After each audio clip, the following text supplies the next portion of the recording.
Hello, welcome back to my channel. നമ്മൾ ഇന്ന് മത്തങ്ങ വെച്ചിട്ടുള്ള ഒരു എരിശ്ശേരിയാണ് ഉണ്ടാക്കാൻ പോകുന്നത്. മത്തങ്ങയും വൻപയറും വെച്ചിട്ടുള്ള എരിശ്ശേരി ഉണ്ടാക്കുന്നതിൻ്റെ വീഡിയോ ഞാൻ മുമ്പ് ചാനലിൽ അപ്ലോഡ് ചെയ്തിട്ടുണ്ട്. ലിങ്ക് ഞാൻ ഡിസ്ക്രിപ്ഷനിൽ കൊടുക്കാം. കാണാത്തവരുണ്ടെങ്കിൽ കാണണം. ഇന്ന് നമ്മൾ മത്തങ്ങ മാത്രം വെച്ചിട്ടാണ് എരിശ്ശേരി ഉണ്ടാക്കുന്നത്. അപ്പോൾ വീഡിയോ മുഴുവനായും കണ്ടിട്ട് ഇഷ്ടപ്പെട്ടാൽ ലൈക്ക് ചെയ്യാനും ഷെയർ ചെയ്യാനും സബ്സ്ക്രൈബ് ചെയ്യാനും മറക്കരുത്. നമുക്കപ്പോൾ വേഗം തന്നെ അതൊന്ന് ഉണ്ടാക്കിയെടുക്കാം. അപ്പോൾ ഞാനിന്ന് ഏകദേശം ഈ ഒരു സൈസിൽ ഒരു മത്തങ്ങയുടെ കഷ്ണം എടുത്തിട്ടുണ്ട്. ഇതൊരു ചെറിയ മത്തങ്ങയുടെ പകുതിയാണ്. ഇനി നമുക്കിതിൻ്റെ തൊലിയും നടുഭാഗമൊക്കെ കളഞ്ഞ് ഒന്ന് ക്ലീൻ ചെയ്തെടുക്കാം. അതിനായിട്ട് ആദ്യം തന്നെ നമുക്ക് ഇതുപോലെ കട്ട് ചെയ്തതിന് ശേഷം നമുക്ക് തൊലിയൊക്കെ കളയാം. അപ്പോൾ കുറച്ചുകൂടി ഈസി ആയിരിക്കും.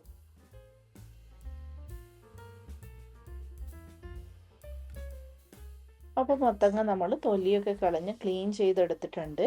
ഇനി ഇത് നമുക്ക് കട്ട് ചെയ്തെടുക്കാം.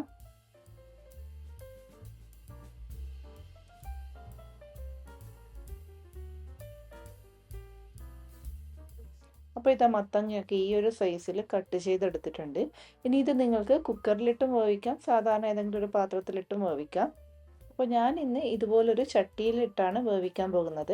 ഒരു നാടൻ കറി ആയതുകൊണ്ട് തന്നെ ഞാൻ ഇന്നിത് ചട്ടിയിലാണ് ഉണ്ടാക്കാൻ പോകുന്നത്. അപ്പോൾ നമുക്ക് ഈ കട്ട് ചെയ്ത് വെച്ചിരിക്കുന്ന മത്തങ്ങ മുഴുവൻ ഈ ഒരു ചട്ടിയിലേക്ക് ഇട്ട് കൊടുക്കാം. ഇനി നിങ്ങൾ കുക്കറിലാണ് വേവിക്കുന്നതെങ്കിൽ കൂടിയ തീയിൽ ഒരു വിസിൽ അടിച്ചാൽ മതി. അത്രയും കൊണ്ട് നമുക്ക് മത്തങ്ങ വെന്ത് കിട്ടും. ഇനി ഇതിലേക്ക് ആവശ്യത്തിന് ഉപ്പും ഒരു 1/2 ടീസ്പൂൺ മഞ്ഞൾപ്പൊടിയും 1/2 ടീസ്പൂൺ മുളക് പൊടിയും 1/4 ടീസ്പൂൺ കുരുമുളക് പൊടിയും ചേർത്ത് കൊടുക്കുന്നുണ്ട്. കുരുമുളക് പൊടി ഓപ്ഷണലാണ്, നിങ്ങൾക്ക് വേണമെങ്കിൽ മാത്രം ചേർത്ത് കൊടുത്താൽ മതി. ഇനി ഇതിലേക്ക് 1 കപ്പ് വെള്ളം ഒഴിച്ചു കൊടുത്തതിന് ശേഷം നമുക്ക് എല്ലാം കൂടി ഒന്ന് മിക്സ് ചെയ്തെടുക്കാം.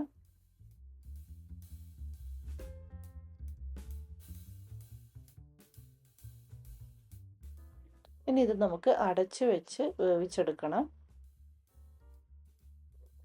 ഇനി നമുക്ക് ഇതിലേക്ക് വേണ്ട അരപ്പ് റെഡിയാക്കാം. അതിനായി ഒരു മിക്സിയുടെ ജാർ എടുത്ത് അതിലേക്ക് 1 കപ്പ് തേങ്ങ ചിരകിയത് ചേർത്ത് കൊടുത്തിട്ടുണ്ട്. ഇതിലേക്ക് ഒരു 1/4 ടീസ്പൂൺ ജീരകവും ചേർത്ത് കൊടുത്ത് ആവശ്യത്തിന് വെള്ളവും ചേർത്ത് കൊടുത്ത് നമുക്കൊന്ന് അരച്ചെടുക്കാം. നല്ല പേസ്റ്റ് രൂപത്തിലൊന്നും അരച്ചെടുക്കണ്ട, കുറച്ചൊരു തരുതരിപ്പായി വേണം അരച്ചെടുക്കാൻ. ഇതുപോലെ തരുതരിപ്പായിട്ട് വേണം അരച്ചെടുക്കാൻ വേണ്ടിയിട്ട്.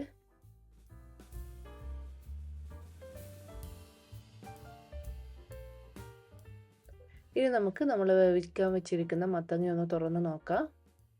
ഈ ഒരു സമയം കൊണ്ട് നമ്മുടെ മത്തങ്ങ ഏകദേശം വെന്ത് കിട്ടിയിട്ടുണ്ട്. മത്തങ്ങ വെന്തോന്ന് അറിയാൻ ഇതുപോലെ ഒന്നെടുത്തിട്ട് പ്രസ് ചെയ്ത് നോക്കിയാൽ മതി. മത്തങ്ങ എരിശ്ശേരിയിൽ മത്തങ്ങ എപ്പോഴും അത്യാവശ്യം ഉടഞ്ഞിട്ടാണ് ഉണ്ടാകുക. അതുകൊണ്ട് നമുക്കിത് കുറച്ചൊന്ന് ഉടച്ചു കൊടുക്കാം. ഇനി നമുക്കിതിലേക്ക് നമ്മൾ അരച്ചു വെച്ചിരിക്കുന്ന അരപ്പ് ചേർത്ത് കൊടുക്കാം. കൂടെ തന്നെ കുറച്ച് കറിവേപ്പിലയും കൂടി ചേർത്ത് കൊടുക്കാം. എന്നിട്ട് എല്ലാം കൂടി ഒന്ന് മിക്സ് ചെയ്തെടുക്കണം.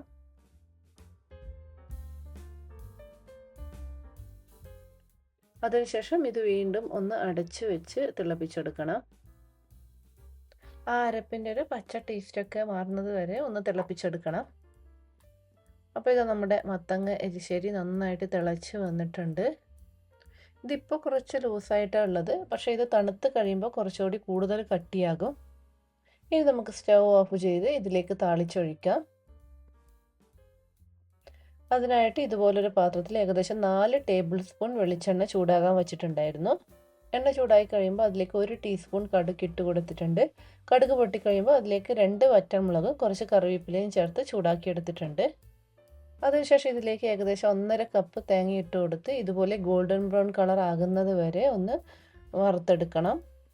എപ്പോഴും ഈ വറുത്ത തേങ്ങയുടെ ടേസ്റ്റാണ് ഇത് ശരിക്കും നല്ലൊരു ടേസ്റ്റ് കൊടുക്കുന്നത്. ഇനി നമുക്കിത് ഇതിലേക്ക് ചേർത്ത് കൊടുക്കാം. അപ്പോൾ നമ്മൾ 1 കപ്പ് തേങ്ങ അരക്കാനും 1/2 കപ്പ് തേങ്ങ വറുത്തിടാനും എടുത്തിട്ടുണ്ട്. അതായത് അരക്കുന്നതിനേക്കാൾ കൂടുതൽ നമ്മൾ തേങ്ങ വറുത്തിടാനാണ് എടുത്തത്. എപ്പോഴും ആ ഒരു രീതിയിൽ തേങ്ങ എടുത്താൽ എരിശ്ശേരി നല്ല ടേസ്റ്റ് ഉണ്ടാകും. ഇനി ഇത് നമുക്ക് ഒന്നുകൂടി എല്ലാം കൂടി ഒന്ന് മിക്സ് ചെയ്തെടുക്കാം. അപ്പോൾ നമ്മുടെ നല്ല നാടൻ എരിശ്ശേരി ഇവിടെ റെഡി ആയിട്ടുണ്ട്. ഇതിപ്പോൾ തന്നെ അത്യാവശ്യം നല്ല തിക്കാണ്. ഇനി കുറച്ച് കഴിയുമ്പോൾ കൂടുതൽ തിക്കായിക്കോളും. സാധാരണ ഇത് എല്ലാവരും നല്ല ചൂട് ചോറിൻ്റെ കൂടെയാണ് കഴിക്കാറ്. പക്ഷേ ഇത് ചോറിൻ്റെ കൂടെ മാത്രമല്ല, ദോശയുടെ കൂടെയും ചപ്പാത്തിയുടെ കൂടെയും ഒക്കെ നല്ലൊരു കോമ്പിനേഷനാണ്. അപ്പോൾ ആ ഒരു കോമ്പിനേഷൻ നിങ്ങളും ട്രൈ ചെയ്ത് നോക്കണം. എന്നിട്ട് അഭിപ്രായങ്ങൾ കമൻറ്റ് ചെയ്ത് അറിയിക്കണം. അപ്പോൾ ഇന്നത്തെ റെസിപ്പി നിങ്ങൾക്ക് ഇഷ്ടപ്പെട്ടുവെങ്കിൽ തീർച്ചയായും നിങ്ങൾ ഇത് ട്രൈ ചെയ്ത് നോക്കണം. വീണ്ടും പുതിയ റെസിപ്പിയുമായി അടുത്ത വീഡിയോയിൽ കാണാം. അതുവരേക്കും ബൈ ബൈ.